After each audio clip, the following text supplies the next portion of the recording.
السلام عليكم حبيباتي اللي نتمنى كامل تكونوا بخير وعلى خير. قبل ما نبدو الوصفة تاعنا تاع البنيون نصلوا كامل على النبي عليه أفضل الصلاة والسلام. عندنا هنايا الوصفة تاعنا تاع البنيون بريستيج كما راكم تشوفوا. هكذا يجي بنين بمكونات سهلة هكذا بالشوكولا. وهاد الوصفة بريستيج كما قلت لكم تقدميها في المناسبات والافراح تاني. قاطو يجي شباب يحمر لك وجهك. هنا راني نوريكم في الديول كما تشوفوا قطايف هادو قاع كانوا متبقاولين من العيد كنت دستهم ما يصالهم والو. وهنا قفريت تاني والكاوكاو قاع محمصين ودرتهم قاع في الفرن حمصتهم ودرت منهم قاع كيلة تاع هاد الكيلة تاع الكؤوس.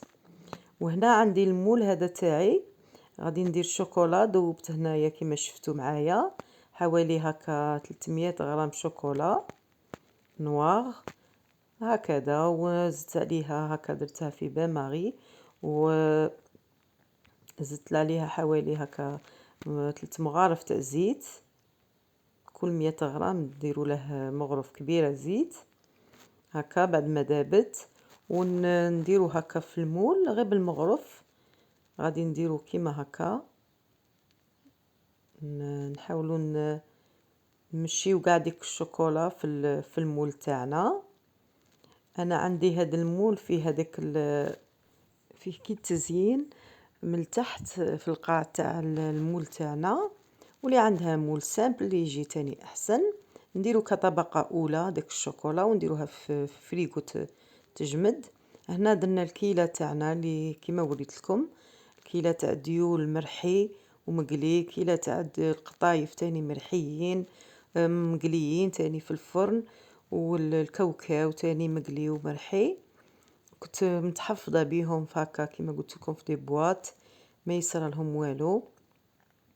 والقفريت تاني قفريت بطبيعة الحال جديد وتاني طحنته. وهنا عندي مغرف كبيرة تاع الكاكاو البني هكذا. وغادي نلمو هاد الخليط تاعنا بشوكولا تاع طلاء. هنايا درنا حوالي هكا 3 مغارف كبار تاع الشوكولا اللي طلي كانت متوفرة عندي هنايا تاني طوفية كراميل نلموها تاني هكا بطوفية كراميل نديرو ونشوفوا القوام تاعها هكذا نلموها نحاولوا نخلطوا مليح هذاك المزيج بالاصابع تاعنا خلطت مليح. وهنا نعاونوا رواحنا تاني بالعسل هكا نديروا العسل يكون عسيلة ماشي ما يكونش جامد مليح. وداك العسل يعاوننا باش هاد الخليط يتماسك هكذا. بعد ما لمينا الخليط تاعنا والطبقة الاولى تاع الشوكولا جمدت هكا نزيدو نديرو هاد الطبقة الثانية تاع الخليط تاعنا. من بعد نزيدو الطبقة تاع الشوكولا اللي غادي نبلعو بها وتكون كطبقة ثالثة كيما هكا.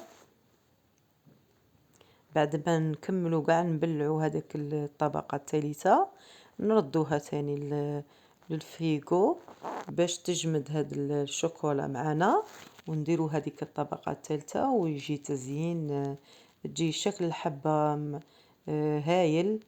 ها هي انا بعد ما كملت قلعتهم قاعد تفكرت باللي ما صورتش. ها هي هنايا الحبة شوفوا كيفاش تقلعوها من تحت. شوفوا التزيين شحال شباب تاع هاد المول. واللي عندها المول سامبل تاني دير المول اللي يكون سامبل تاني تجي رائعة هاد الكيفية. وهاد الحلوى تاع اليوم كيما راكم تشوفوا بعد ما رديتها جمدت معانا الشوكولا جات هاد البنيون جا رائع. القرمشة تاع الديول والقطايف جا رائع البنة تاعهم مع الكاوكاو والطوفية الشوكولا تاع الطلاء.